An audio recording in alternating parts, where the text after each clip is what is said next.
Welcome, everyone. You're listening to Save Me an I'll Seat, the show that talks about musicals in an understandable and relatable way. I'm Katie, and I am joined by my fellow musical enthusiasts, Amber. Hello. Kylie.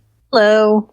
And we're also having us join Matt, who's our musical newbie. Hello. On this episode, our very first episode, whoop whoop, we are going to be talking about Jekyll and Hyde. We are going to be covering the 1997 Broadway cast edition. There are a bunch of editions out there, so please keep in mind we are focusing on the 1997 version, and you can follow along with us either on your own recording, or we have a Spotify list, which we will put in the show notes. Has everyone listened to Jekyll and Hyde before? What's kind of your background with it? I'm like the least knowledgeable on it, so I didn't...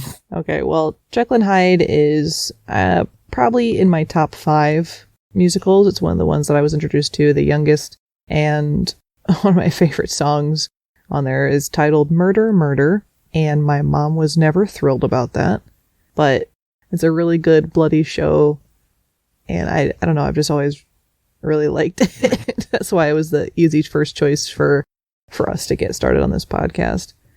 Has anyone else watched it, or is it just me? Never seen it myself, but I have listened to the soundtrack a few times. Nice. I've listened to the soundtrack once on a road trip, so... Yep. I think I'm in the same boat as Matt. And a little background on that, we started this podcast because of that. We were just telling musical stories in the car while listening to soundtracks, trying to get Matt and Kylie a little more into the musical genre. And I was just like, it'd be a really neat podcast for all of us to talk about. So here we are. So I guess we'll just jump into the facts behind Jekyll and Hyde, a little bit about how it came to be, and then we'll hop right into the story. Sound good? Yeah. Yeah. All right, so I'll go ahead and start with the first few facts. So Jekyll and Hyde came along with Frank Wildhorn. He did the music. He did this with musical enthusiast Steve Kudin. They both wrote up an edition to produce on stage, with the music and lyrics were done by Wildhorn. It was based around a book that was also made around the same time by Leslie Bercuse. I'm pretty sure I'm saying that right. He also happens to be a composer, lyricist, and playwright. They managed to get a score written in the late 1980s, and it had a demo recording in about 1986 with a really, really strong cast with Chuck Wagner, Christopher Carruthers, Tuesday Knight, and Gillian Gallant. It wasn't originally produced for Broadway because they didn't have any money for it, but it did eventually get to Broadway. And the world premiere was announced in 1990, and it was done. It was written and redone a couple times before it got to the world premiere. But once it debuted on Broadway in 1997, and it's been going pretty strong ever since. It's had 2 North American tours, 2 tours in the UK, concert version, and a revamped US tour in 2012 before its 2013 Broadway revival. It hasn't come into our area, but as soon as it does, I am definitely on board to go see it. It's definitely on my top. Yeah, also, we want to talk about, there was a couple film adaptions. I guess I'm probably the only one that's seen a couple of them. Yeah, Miss Aficionado. As I'm sure people are aware, Jekyll and Hyde is based off of a Gothic novella, which was published in 1886 by Robert Louis Stevenson, titled The Strange Case of Dr. Jekyll and Mr. Hyde. This novella was adapted not only into this musical, but into over 120 different stage and film versions. I did not realize it was that high. Jesus. I do gotta stop on there because my favorite version is a DVD version. It's a stage play version of David Hasselhoff played Jekyll and Hyde, and it is the wildest thing to watch. So is he actually, good? He is. He was surprisingly really good. And that was, my first time ever seeing it in a live variation. And it was David Hasselhoff, and it just blows my mind. Yeah, I feel like that would just be a name to be like, oh yeah, this will sell seats. But I guess if he was actually good. He was good. He was a huge ham, but hey, it's David Hasselhoff, so... I was just really thrilled about that, and if I can find it, I'll definitely let you guys watch it. But it's a treat, absolutely. There are plenty of recorded versions of the stage adaptation in places around YouTube. I can't guarantee that the sound quality will be great, but we did find one. It was the full show. It was just about like 2.5 hours. It is on YouTube, the full thing, which you can check out, but I do recommend just going to see a live adaptation of it, or even finding the David Hasselhoff version is really great. And listening to, of course, the original Broadway cast one, which is my favorite.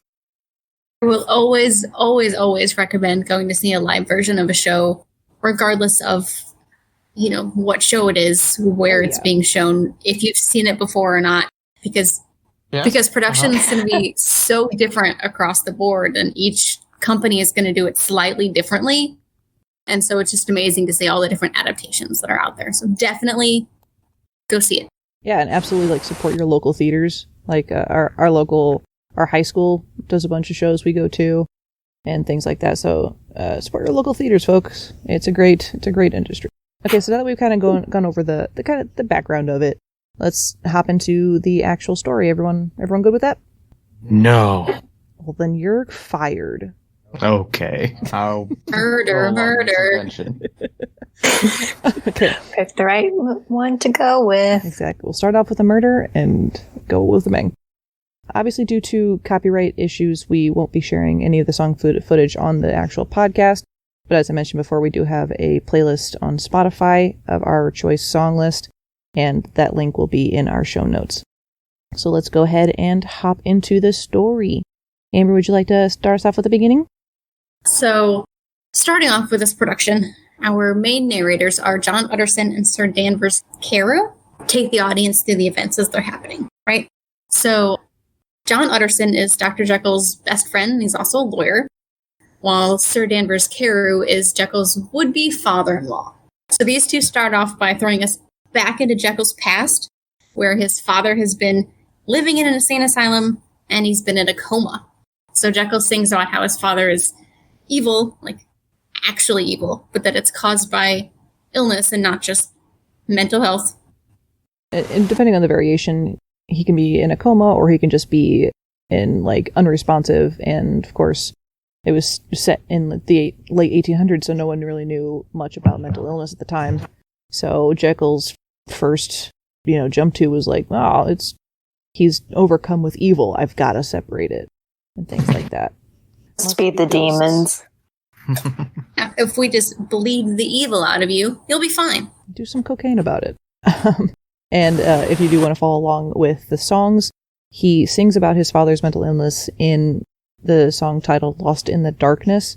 It is very touching. It does like a reprise of it later in the show. So it's a very, very touching song, and it kind of embodies why he goes down the path that he goes down. So later we are introduced to the rich and the poor of the streets of London during the 19th century. It's a really neat way that they do this. They serve as kind of in-between narrators.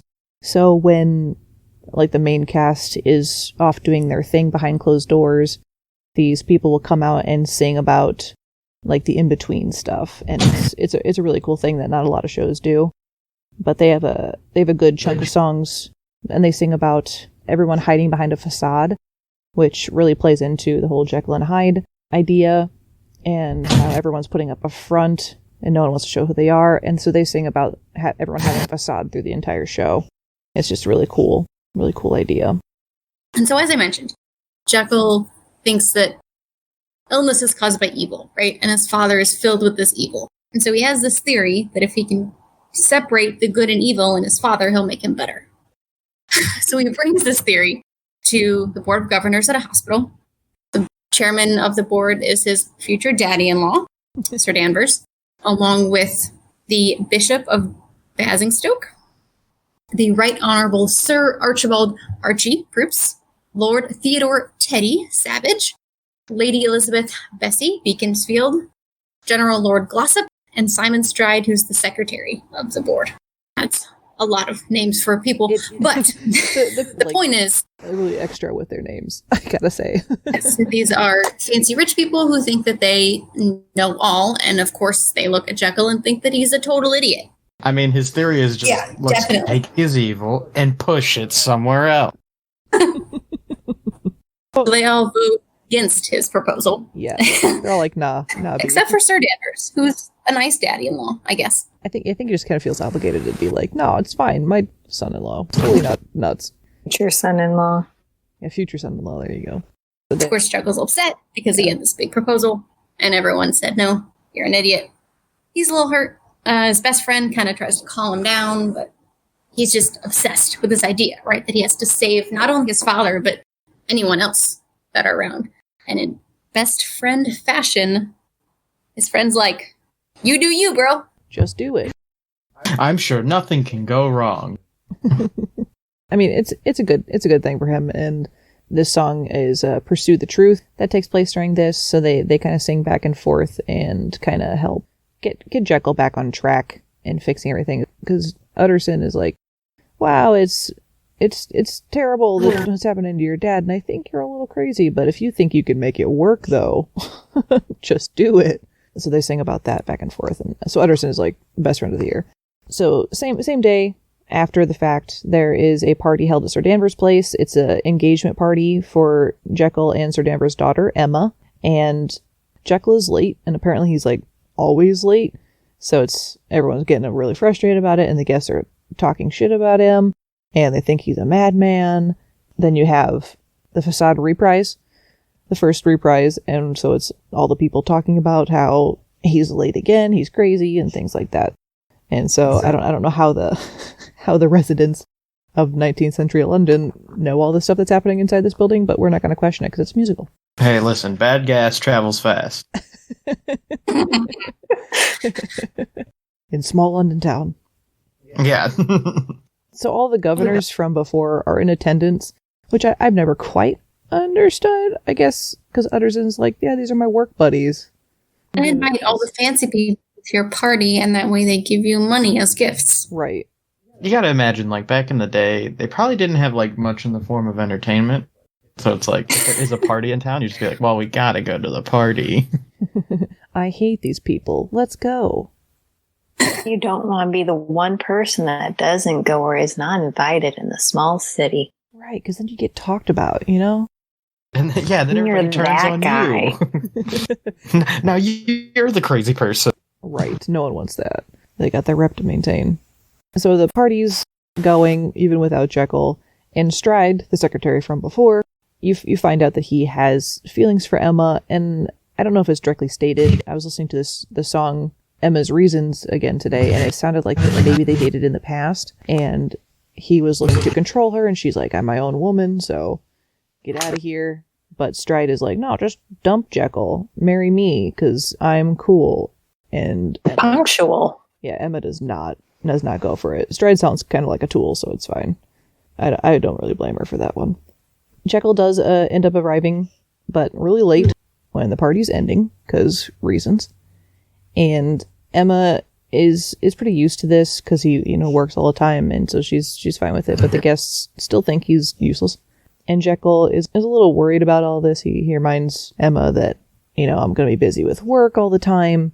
I need you to know that it's still going to be a thing. And she's like, nah, it's cool. Just do you. Follow your passion. I believe in you. And so the two songs that take place, one right after the other, is I Must Go On and Take Me As I Am, where they sing about Jekyll's work, but they still love each other, and they're going to work through all this stuff. And it's actually pretty touching. Emma's like the best. She's really dedicated to this man, and honestly, most understanding girlfriend. She really is. Yes. So even as Emma's super, fantastic girlfriend, right? Super caring, but her dad's a little worried, which is fair. Yeah. Even though he likes Jekyll, he still just is having a hard time letting his little girl go, and we find out that he's a single dad because Emma's mom has died. But they sing a song, Letting Go, where Emma basically just reassures him that she's still going to be around, and she's going to be fine, and she's still this little girl, but she has to move on, and he has to let go. Right. And it's a sweet song, and you definitely need to pick up that they have a really good relationship. Because he's probably been raising her they don't ever say, but it's been a while, I think.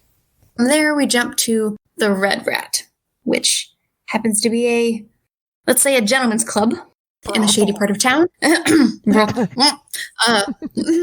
naughty place. A naughty place for Jekyll to have his bachelor party. Party it up. Send drags Jekyll out to this brothel, club, whatever you want to call it. There's dancers and other workers. Yeah.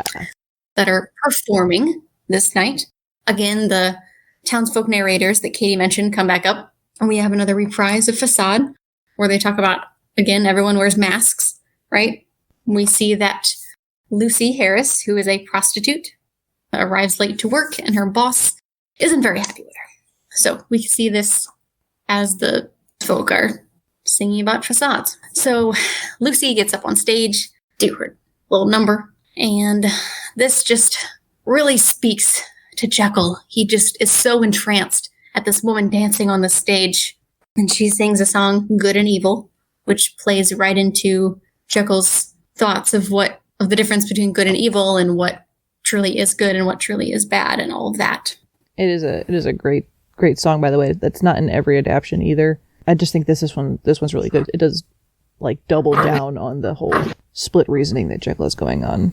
So yeah, so Lucy's great, but she's in a bad place, and her boss smacks her for being late and is like, I'll kill you if you're late again. And he does this in front of everybody because he doesn't care, in the shady part of town.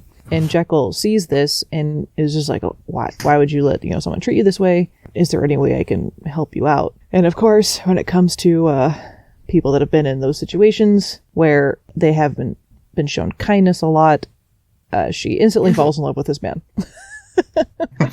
Yes. Yeah. So Jekyll's like, I just really want to support you, and he's like, yeah, friendship.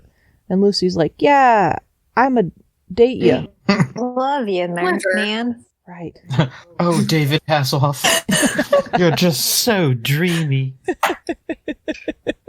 Cue slow motion running on the beach. I saw your pecs open up in SpongeBob once, and I just can't get you out of my mind. So Lucy's just head over heels for this guy, and Jekyll's like, nah, it's fine, but here's my number. Just, yeah, right. It's real shady. He also never... Even though we do know that he is engaged. Yeah, he's engaged, but he never tells her that he's engaged. Coincidentally. No. I don't know what he was thinking there, or if he just wasn't thinking at all, because he's like, Mom, I'm really in love with Emma, so it's fine. But Lucy's like, yes. He's an antisocial scientist, so it's understandable. Right, he's a little awkward. It's fine. So of course he goes back to his work, like you do.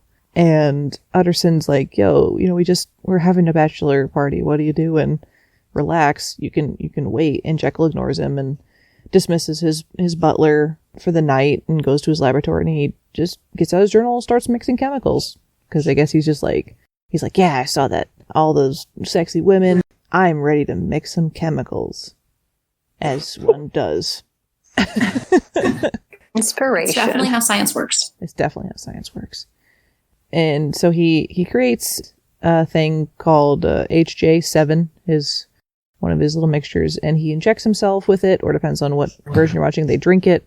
I think the drinking one is more common, but... Easier to do on stage? Yeah, it's definitely easier to do on stage. Yeah, just do heroin on stage, it's fine. Yeah, no, that's normal. So he sings through that, and he gets a little into his work, as usual. So he starts experiencing some weird giddiness, but he's like, nah, it's fine. And then all of a sudden, he's like getting ripped from the inside out. And he's like, oh, shit, I mixed something wrong. I'm dying. I have to be dying. This has to be what it is. And it's a song called First Transformation, and I have to give the actor props because he really does sound like he's in agony while he's going through his first ever transformation, which is, I'm sure, really painful. I've never done it myself, but I'm sure it's painful. Oh, you didn't transform into a murdering monster? No, I Or don't. the Hulk? I don't have the science background, so it's out for me. Maybe Amber can do it. I will never admit to anything. Just come home from work and we just find Amber's apartment just like destroyed. It's like, oh no, she's begun. GMOs, man. Darn GMOs. So he goes through this transformation and he becomes his super aggressive alter ego who decides this is the time to go out on the town. He's having a great time. It's his first time experiencing everything. He sings about being alive for the first time, how he's been trapped all this time, blah, blah, blah, blah. He torments innocent bystanders and goes to visit Lucy, whom he abuses for I don't know why. He's just a dick. And this is where he starts referring to himself as a separate entity and names himself Edward Hyde. Of course, after causing all of this mess, right? No one really seems to know what's going on. Jekyll has been hiding away in his lab, and everyone is looking for him. So Emma, amazing girlfriend, amazing girlfriend, right? Believes that, he's just busy, and when he's ready, he'll come see her again. Very understanding. Sir Danvers is also asking about him, as is Utterson. And I gotta point out for this song, Your Work and Nothing More is a fantastic song where Emma, Sir Danvers, Utterson, and Jekyll are singing simultaneously about their own, thoughts at the moment, and it's all beautiful harmony and very, very well done. And it's well worth a listen because the actors do really, really well with each other. Of course, Jekyll is, distracted by his science, and he's so distraught. He needs more chemicals, so he sends his butler to go get more of whatever chemicals it is that he needs. Utterson tries to confront him, like, "Yo, dude, you need to see the sun once in a while. What's going on? You're looking pasty, boy. You're turning into a vampire." Not far off. Exactly. Of course, we get this odd moment where Jekyll is like, "No, dude, I'm okay," but he's also like, just in case something happens to me, will you give these letters to Emma, Sir Danvers, and yourself? Like, I'm totally fine, but here's my will, or whatever. I'm fine, but if I die... Exactly. I'm not doing anything shady. But... just in case. Hypothetically. If you wanted to know, here's the secret, but don't open it unless I'm gone. Just don't. So, keep the letters in mind, because of course we may see them again. And so, of course, his best friend is just very worried. Also, Emma's father, Sir Danvers, is also still very worried, not only about Jekyll, but about Emma, and the fact that they are supposed to be getting married, but all Jekyll seems to care about is his science. Darn science. But Emma's like, so he's it's just fine, it's cool. Super girlfriend. Great right? Girlfriend. Of course, we switch over to the other girl in the show because Lucy shows up. Lucy, no. And she's like, "Hey, guy that I'm in love with, I'm injured. Help me out here." Help. I get the song Sympathy, Tenderness. It is such a poignant song. And she's injured and he's helping her out. And she's like, "Oh, I was attacked by this man named Edward Hyde." And he's like, "Oh." What? I definitely don't know who that is. What? Me? What? So, Jekyll and Hyde are aware of each other's actions. In the beginning, when Jekyll blacks out, he doesn't always remember what Hyde did, and so it's very difficult. But Hyde seems to almost always know what Jekyll did. There's a couple gaps in the memory, I think, as how it's described. Because later that'll come up a little bit. Since you also brought that up, I do need to mention that they physically look different too. So it's not like Lucy's like, "Yeah, no, you were at my house last night. You just looked real ugly." You had glasses. The man who attacked me looked And just now you like don't. you, but he's got a mustache. Yeah, no, they're supposed to look significantly different, which is different on stage because it's not as easily representable. But there's a physical transformation in most adaptions, Which is some amazing stage work. It is pretty great. I do enjoy it. So Jekyll knows that Hyde is this other ego, but he doesn't. I don't think he remembers going to Lucy's house because he's just like, "Oh wow, how'd you get this bruise?" And she's like, "No, it was this guy named Hyde." He's like, "Oh god, that was me." Oh no! Oh no! Of course, he doesn't seem to realize that he's conflicted by this, and she's just like, "Oh, this guy's so nice to me," and then she kisses him. Yeah. And That's not awkward. Big smooch. Yeah, she's like, "Oh So my then god, niceness, smoochies." And he's like, we friends, bro." Yeah. I'm gonna be married. Right. Not to you. Please leave. I still don't think he ever mentioned that he's married at this point either. He's just like, "Oh no, don't kiss me. Bye." What a scum. Like, I don't know why he didn't just say that, but whatever. Would she care, though?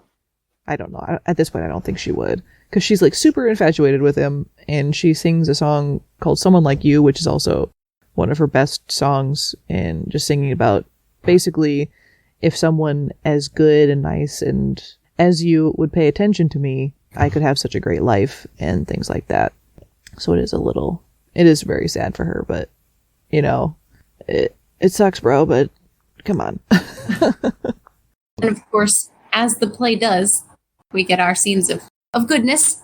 Jekyll's being very nice, helping her with her injuries. And then we get the darkness. Dun, dun, dun. Because we see the Bishop of Basingstoke, who is part of the board of directors earlier in the show. And so he's talking to Guinevere, who works with Lucy at the Red Rat. And basically, he's using her to hire another lady for his needs, who just happens to be underage.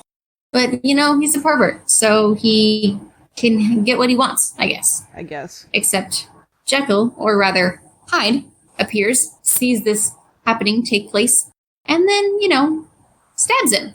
Stabs him again. Yeah, he insults him, stabs him, beats him, stabs him some more, then sets him on fire. Do that to spiders. It's fine. It's fine. It's only burned down once. Yeah. So straight up sets this pedophile on fire, which I think is great. And is fantastic on stage. I did see it in live once. The guy wasn't actually on fire. But they did put fire like on the stage. It was just like they fell in front of the corner of the stage and just lit up the lamps at the edge. And it was really cool. And sounds cool. It is super cool. And so then Hyde sings about, he said, yeah, I did the dirty and I killed some folk and I'm awesome. And that's where he leaves us for the end of Act 1. Yeah. So before the first act is over, we get a murder. Yeah. Hey, the first murder. Whoop, whoop. We're going to hop into our intermission and talk about, we're going to give you like a theater fact and share our thoughts on Act 1, give a shout out to any sponsors, which we don't have at this point in time. Please sponsor us. But what are everyone's thoughts on the first act? Any questions? This is more towards Matt and Kylie, but I mean, Amber, if you want to throw anything in there too. Yeah, I guess I should have saved my Jekyll and Hyde question on them, like sharing memories here. It's fine. Sorry. But no, it's with plays and stuff like this, I understand you have to move pretty quick, so yeah, the like instantaneous like, oh, you were nice to swoon. It's kind of just hilarious to me. But yeah, no, pretty strong way to end an act with just murder and setting them ablaze, so that's pretty hardcore. That's the way to end every conversation. Yes. Stabbing the body. How about you, Kylie? You have any thoughts? Did he hide the body, or is it just like in the middle of the city? Like, hey, dead guy. He just lit him on fire in the middle of the road. It's fine. I mean, I guess like their sanitary opinions weren't that great anyway at that point. So, what do I expect? Yeah, and also Hyde was like, "Wow, there's this guy that was mean to me once. I'm gonna just kill him." The fact that he was with an underage prostitute doesn't really tie into it because Hyde's not a good person. But I like to pretend that he did it for, because little girl. The most intense white knighting of all. Exactly. Yeah, and it's important to note that obviously he's killed this man who was a pervert, but also he killed a man who was part of the board of directors that turned him down.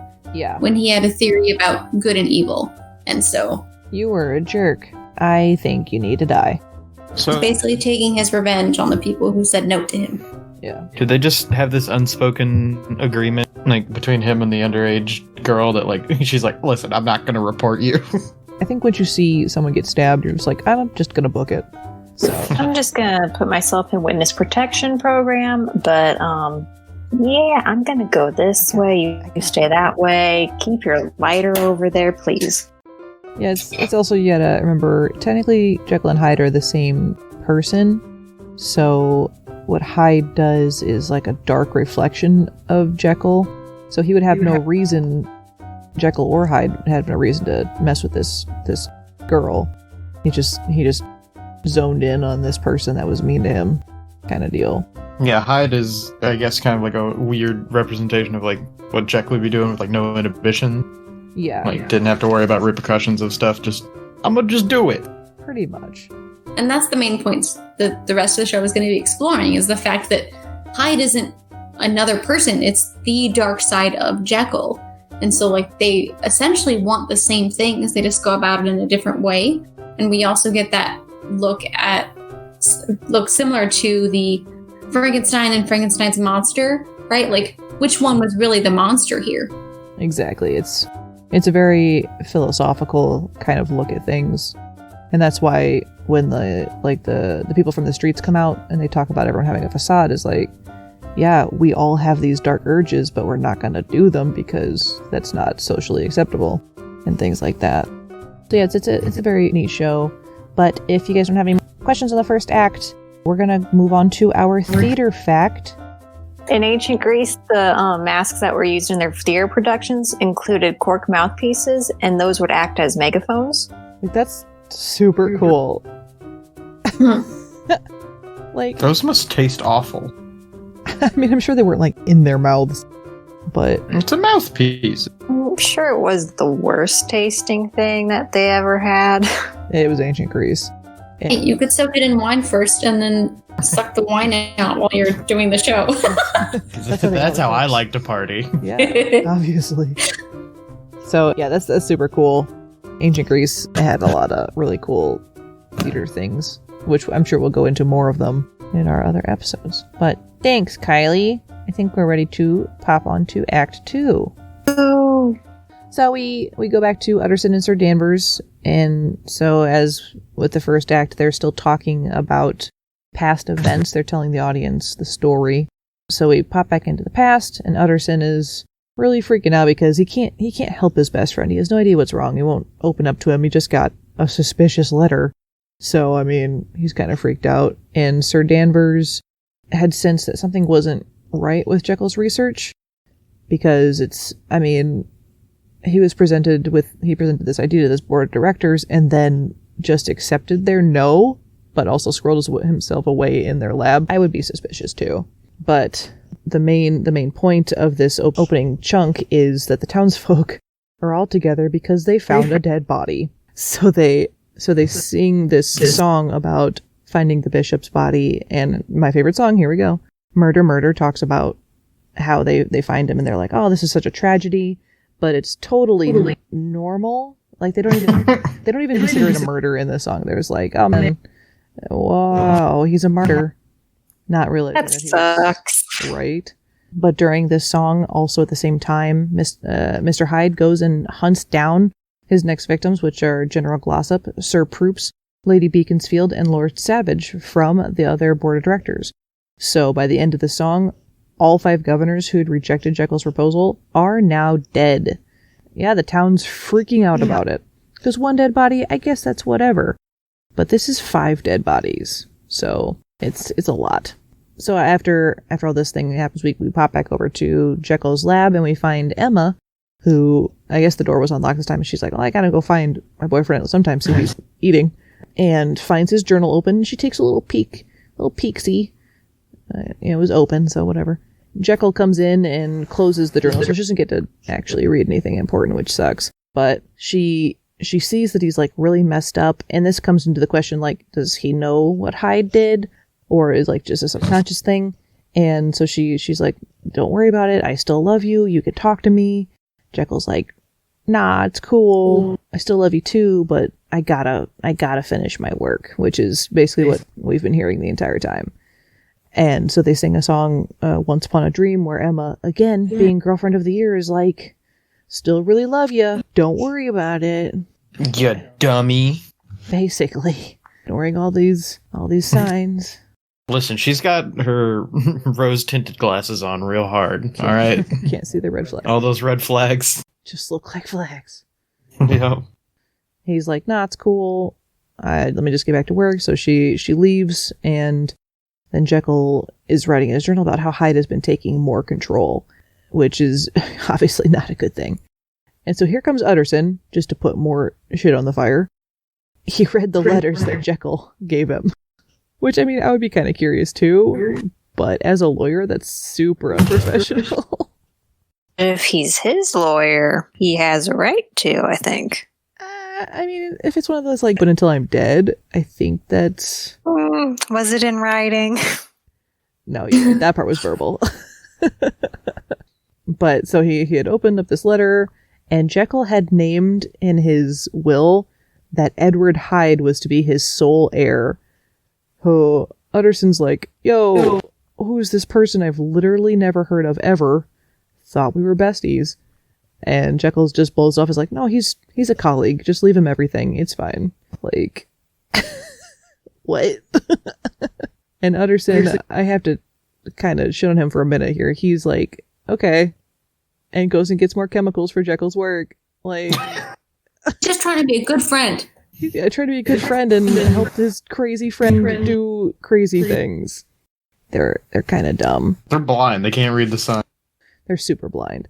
But so Jekyll goes back to his work and has to come to the terms with the fact that Hyde is a part of him. Like, he sings a song called Obsession, which kind of goes back to why he started it and how this was all for his dad in the beginning, but he's really lost himself and Hyde is taking control, and he has to figure out how to fix it. That kind of thing. So when it comes to musicals, a lot of stuff happens simultaneously. You just have to pick it up as you go. So while he's having his worries about the thing, Emma and Lucy in different parts of the world or whatever, they sing about their love for Jekyll. And it's a song called In His Eyes, which is a great duet. And where Emma sings, like, I'm worried about my future because my boyfriend's kind of nuts. And Lucy sings about, I really like this guy, but he's being unavailable. How am I going to handle this? I still love him and I don't know what to do about it. So it's a very intriguing song.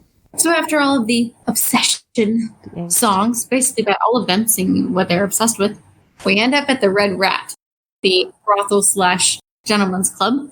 Lucy and everyone are all just wondering, like, why they're even involved in this, which is fair. Yes. And eventually Hyde comes back out and visits Lucy. He tells her that he's going to be going away for a while, but he's just like, please, don't leave me. I need you. Don't do it. And of course, she's a little freaked out, right? Because, like, who the fuck is this guy to come up and tell me that I have to stay with him? But also, she's just like really drawn in by him, and he just has this like weird control over her, this like sexual energy that draws her in. His animal magnetism. Never works for you, I guess. And since she's already been rejected by Jekyll, it's there now, and she's like, okay, sure, why not? And we see Spider again, who is the boss man at the Red Rat, and we get a facade reprise, and he sings about how everyone should be like afraid of the facades that people have all around them, especially in the seamy part of town. Utterson from earlier goes back to Jekyll and is like, here's all the chemicals that I got for you. I'm your bestie now, all right? I got your drugs. I got your drugs for you. Goes into the lab looking for Jekyll with all the chemicals that he said he was going to bring to him. But instead of finding Jekyll, he finds Hyde, right? Hyde tells him, sorry, Jekyll's not available right now, but you can just leave the chemicals with me. Like, trust that to know where Jekyll is. He doesn't trust Hyde. No one should, to be fair. To be fair. But Hyde is like, dude, you wouldn't believe me if I told you. Just leave it with me and go. But Utterson thinks he's a cool kid who's like, try me. Try me. I'll fight you if you don't tell me where my best friend is. So Hyde injects himself with the formula again, which is where we see that it seems to work both ways, right? So not only can Jekyll inject or drink this formula and turn into Hyde, but it seems Hyde can turn into Jekyll. So of course Utterson sees this transformation in front of him and freaks out. I would freak out too. Because I would definitely panic. At this point, he's realizing that Hyde is not a good person and needs to be destroyed. So he begs Utterson to, get Lucy out of town so that she's safe because, she's what matters here, not anyone else. I mean, I was just thinking that, but then again, like, Hyde's really obsessed with Lucy.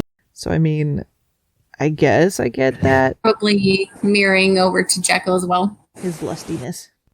I don't know. But Jekyll decides he's going to destroy Hyde. And so he messes with his chemicals some more, makes a whole new batch of formula, and injects himself with it. So while he's doing this, Utterson has left at this point in time and goes to get money to Lucy and gives her a letter from Jekyll.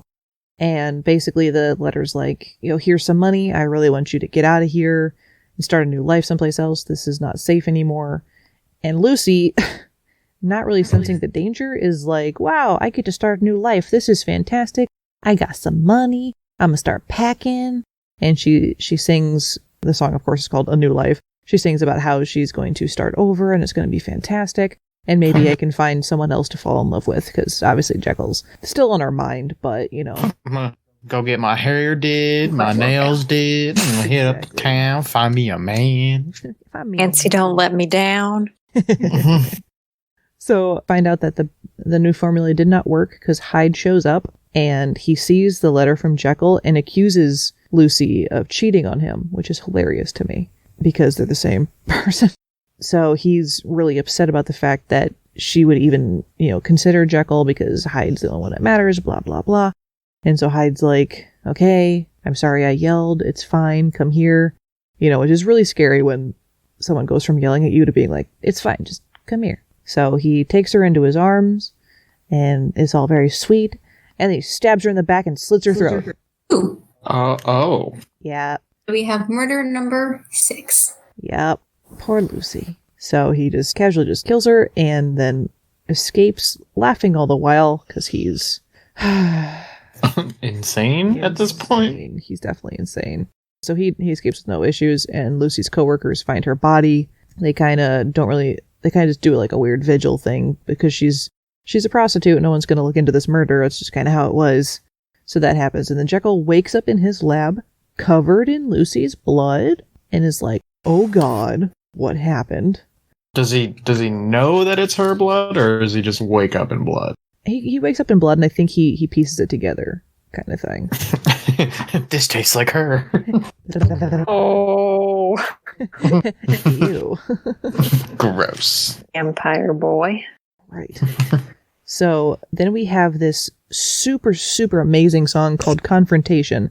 And the song is Jekyll and Hyde fighting for control of the mind. And you got to keep in mind, this is the same actor doing this song. He does both parts simultaneously. And back and forth between a calmer voice, a gruffer voice, and he's just bouncing back and forth, and it is so cool. And it's I give props to anybody that does it, because it's literally a fight for his sanity in a way, to get his two halves to be one, and he has to fight with the fact that, Jekyll and Hyde are the same person, but Jekyll doesn't want to admit that, and Hyde's like, yeah, I'm not going anywhere, bro. I am you. That's literally how this works. So it's a super, super cool song, and I do recommend giving that one a listen.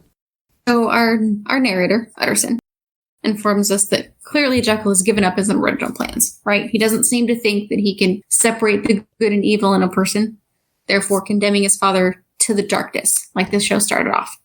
However, Jekyll seems to think that he can still find good in his life, right? So Sir Danvers tells us that Jekyll and Emma are to be married. Yay, congrats, right? Oh. So we're all set up. We've got this wedding planned. And then, of course, so this is weeks after Lucy gets murdered. Jekyll feels like he's gained control at this point because he had this confrontation with himself, and he's finally accepted that this is who he is. And he is going to marry Emma, and he's going to be happy, damn it. But as the wedding starts up, Jekyll gets overtaken by pain, and he crumples, and he transforms into Hyde, who does not want to get married. He's like, nah. That's the natural life for me. We're not pegging... Can't be tied down. Yeah, we're not pegging Hyde to be the man of commitment. No. Definitely not. So here we have murder number 7 in the show, where he kills Stride, who was the secretary of the board of directors. I mean, good riddance, because he was kind of, yeah. He was the guy who was trying to get Emma to be like, hey, marry me instead. Right. So clearly she's not marrying him instead anymore. Yeah. But hostage, Emma's like, please, just, I want Jekyll back. Somehow that works. Jekyll gets back into control and he begs his best friend to kill him. Kill me. Just take me off this world. If I'm not here, then Hyde won't be here, and Hyde needs to go. So just kill me.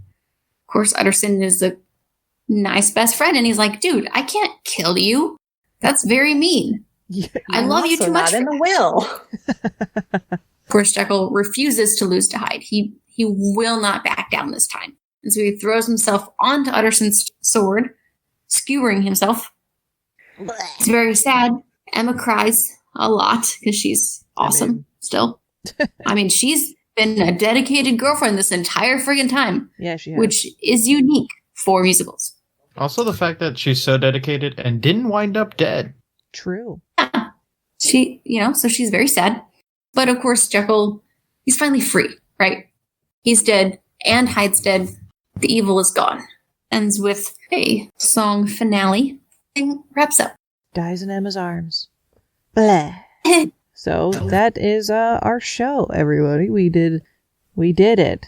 Yay. Woo. So does anyone have any questions for the second act or the show as a whole? Any comments? So towards the end, are they able to do the transformations without any of the chemicals? Yeah, it gets to a point back when he was fighting with himself for control after Lucy's murder. That was him going back and forth without any aid of chemical. So when they get to the marriage ceremony, it's inferred that Jekyll has stopped taking the chemical entirely, thinking that's going to kill Hyde off. And Hyde was already too much in control at that point. He was just kind of like biding his time. Yeah, he was just like taking a nap. Yeah, he's like... I already knew where the back door was. Yeah, exactly. If you remember, Jekyll created a new formula at one point and injected himself with that, right? Which probably gave Hyde more access. Gave him Basically. superpowers. Exactly. So it's a... Powered to murder. Yeah. And he definitely used that. So they're basically the same person at the end there, just trying to fight for who was going to be in the light, as it were. Yeah, any other comments? The story was cool. Yeah. Yeah, I feel like when it comes to musicals, people immediately that aren't usually into them immediately write them off. Oh, just like goofy love stories, but no, these can definitely get very intense. Yeah. If anyone ever thinks that musicals are all fun and games, like Jekyll and Hyde is one of the top ones I will throw out there. Because it's about a lot of murder. But there's so many musicals, and it's over such a wide range of topics and stories. It's just like any other medium. It's pretty great. Yeah, no, I liked it a lot. Yeah. Yeah, it's one of my favorites. All right, well, this wraps up this episode of Save Me an Aisle Seat. We hope you enjoyed this story. I hope you join us for our next session when we go over the Book of Mormon, which is a comedy written by South Park creators, correct? I think it's Trey Parker and Matt Stone, I think are their names. We'll know officially Makes sense. next episode. Yeah. Okay, so additionally, thanks for listening to the first ever episode of Save Me an Aisle Seat. We hope you all enjoyed it enough for us to continue doing this. We love storytelling and musicals, so we thought this was a great place to start for our first ever podcast. If you have any helpful tips or comments, please feel free to reach out to us at savemeanaisleseat@gmail.com or tweet us at savemeanaisleseat on Twitter. Thank you very much for joining us. Say goodbye. Bye. Bye.